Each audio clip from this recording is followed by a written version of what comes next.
Coucou les graines de joie, bonjour, bonjour. Bienvenue dans notre 153e jour de défi. Et me voilà aujourd'hui, ça y est, tout juste arrivé à la Ciotat chez mes parents, là, avec leur petit jardin, là. Waouh, enfin petit, même grand, hein, je suis assez impressionnée. Et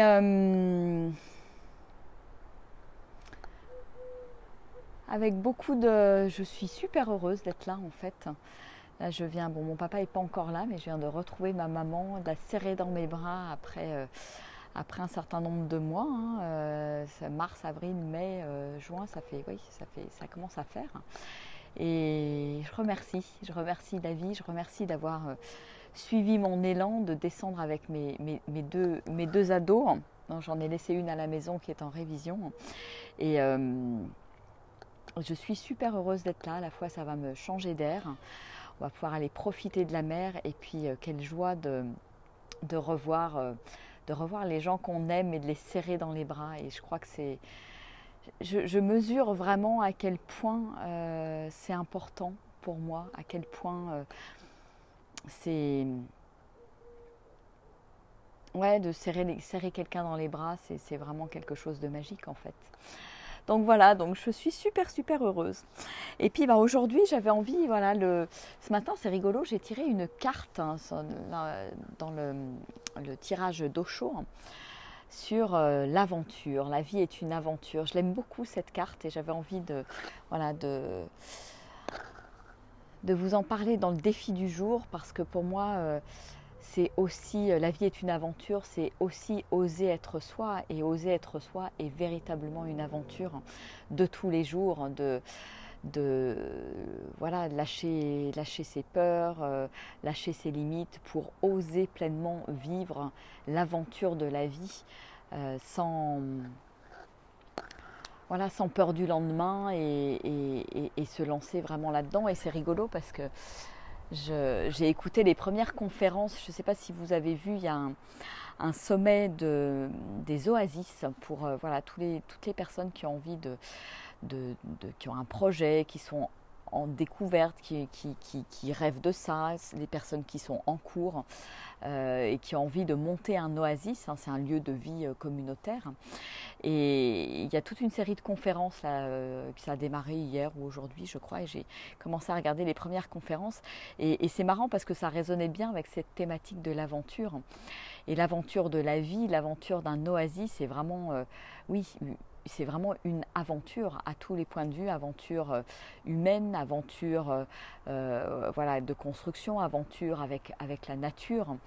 Et vraiment, c'est quelque chose qui résonne puissamment en moi depuis quelque temps. Et là quelque part, d'entendre des personnes qui témoignent de leurs projets, de là où ils en sont, de leurs difficultés, bien sûr, parce que c'est pas simple tous les jours. Ça me donne, il y a quelque chose qui vibre en fait beaucoup en moi, et je me dis qu'il y a, ça fait partie des choses qui me font rêver. Et je pense qu'un jour il y aura un oasis graines de joie, je ne sais pas où, je ne sais pas quand encore, mais voilà, c'est pour moi ça aussi, oser l'aventure et oser l'aventure de la vie, aller au bout de mes rêves, de ce qui me fait vibrer et de choisir finalement la vie que j'ai envie de vivre profondément. Et je me rends compte finalement avec le confinement, je me suis rendu compte que j'avais vraiment envie de vivre encore plus près de la nature, de sentir la terre, et même si c'est pas facile, même si c'est quelque chose que j'ai pas fait jusqu'à maintenant, j'ai vraiment envie de vivre cette expérience.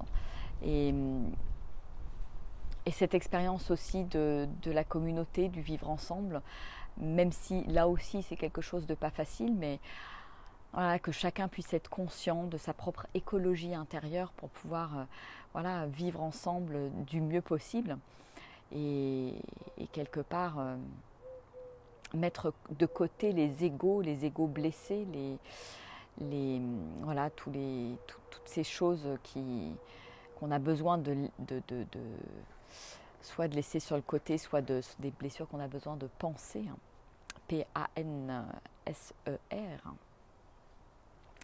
Et oui, ça, voilà, je suis dans cette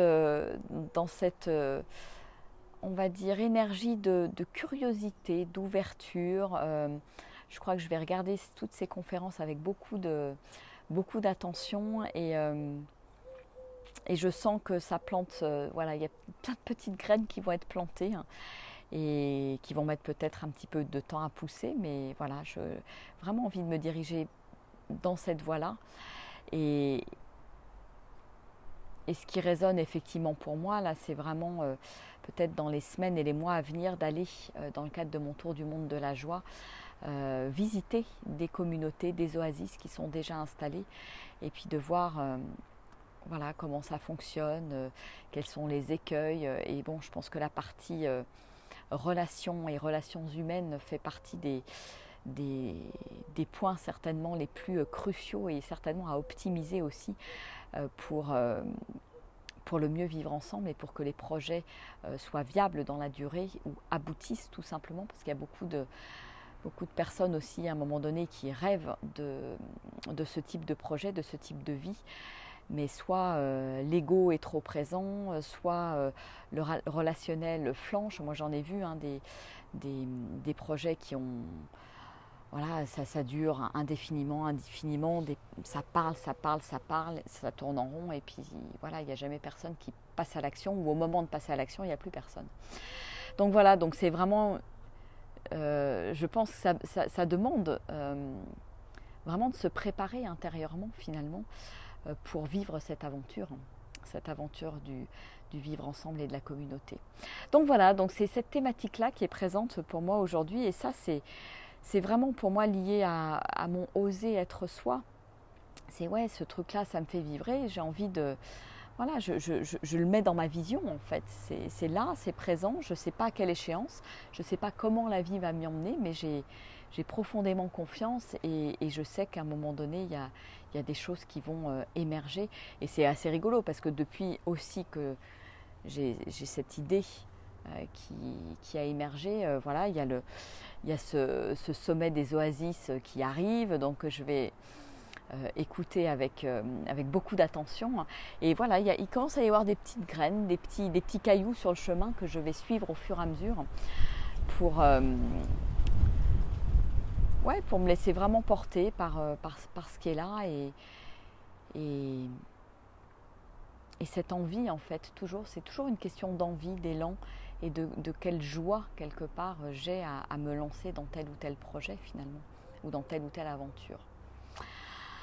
Voilà ce que j'avais envie de partager avec vous et comment finalement on peut se poser la question comment ma vie peut devenir une vraie aventure. Parce que la routine c'est quelque chose qui nous tue à petit feu finalement. Et moi je l'ai vécu, on va dire, avant mon tsunami là dans ma vie. Je sentais bien que j'étais dans une routine à tourner en rond, dans quelque chose de connu. Et en fait, je pense qu'il y a une vraie... il y a quelque chose vraiment qui s'ouvre quand on accepte de s'ouvrir à l'inconnu. Il y a quelque chose qui s'ouvre à l'intérieur de soi, qui s'exprime. Et il y a tout un pan de nous-mêmes à qui on permet de s'exprimer aussi à travers l'inconnu quelque part. Je pense que c'est aussi pour cette raison que j'aime beaucoup les voyages, parce qu'il y a une part d'inconnu, d'aventure qui est là en fait en permanence. Mais comment, je dirais, puisque les voyages c'est un petit peu compromis en ce moment, enfin bon, en tout cas pas pour les mois qui viennent, comment faire de ma vie une aventure ? Et ça, pour moi, c'est important. C'est comment je peux sortir de la routine. Et ça a été quelque chose d'assez important aussi pour moi pendant le confinement, notamment. Parce que, mine de rien, il y avait une certaine forme de routine, le fait de ne pas pouvoir sortir, ou très peu, ou de manière limitée. Il y a une routine qui s'installe et comment faire finalement de cette vie un peu cadrée, je dirais, une joie de tous les instants. Et ça passe par l'émerveillement, là encore. l'émerveillement, être capable de m'émerveiller des choses du quotidien, être capable de m'émerveiller de la nature. La nature, il n'y a rien de routinier et la nature, elle est toujours disponible. Donc même si j'ai une vie bien cadrée, comment je peux sortir de temps en temps du cadre, sortir des chemins battus, des sentiers battus, pouvoir prendre une autre direction et me faire plaisir et voir ce que ça fait de sortir du cadre finalement. Alors de temps en temps, sortir du cadre, ça peut être insécure, ça peut faire peur, mais en même temps, ça amène des fois tellement de bonheur, tellement d'ouverture que ça, en général, le jeu en vaut la chandelle. Et moi, à chaque fois que je suis sortie de mes limites, sortie de mon cadre, il y a eu des merveilleux cadeaux finalement. Et la vie nous appelle à ça, la vie nous appelle à évoluer, à changer, à grandir comme les plantes, comme toutes ces belles plantes là dans le jardin là, qui grandissent et qui ne demandent rien. C'est une évidence de grandir. Donc la nature pour ça est très inspirante. Voilou, oui la routine, ça tue à petit feu, exactement Cécile. Coucou à tous ceux qui sont en direct, coucou Jackie, Marie-Jo, Khaled, Marilyn, Laure, Macha, Astrid, Cécile, Anne, Emmanuel, Nanou, Sandrine, je vous fais des gros bisous. Et puis voilà, posez-vous la question, comment peut-être dans la journée ou dans la semaine qui vient, je peux sortir de ma routine. Voilà, qu'est-ce que je pourrais mettre en place pour sortir de cette routine, tac, et puis voir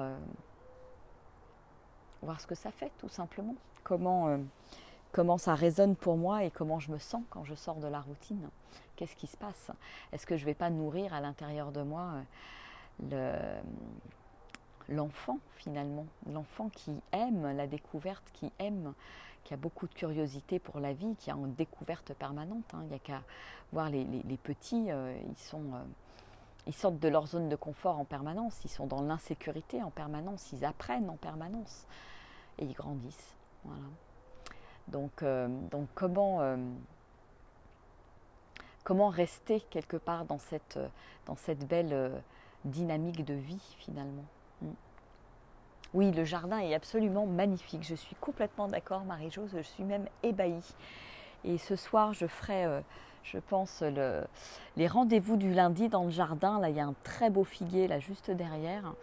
Il y a plein d'orangers, de citronniers. Là, on est dans le sud, c'est super. Ça change de végétation. Voilà, donc tout à l'heure, je pense que j'irai me mettre là-bas. Pour danser, méditer, faire le partage des rendez-vous du lundi à 18h30. Voilà, donc je vous dis peut-être à tout à l'heure pour partager ce moment ensemble. Et sinon, je vous souhaite une merveilleuse journée et je vous dis à demain. Allez, gros bisous. Je vous embrasse bien fort.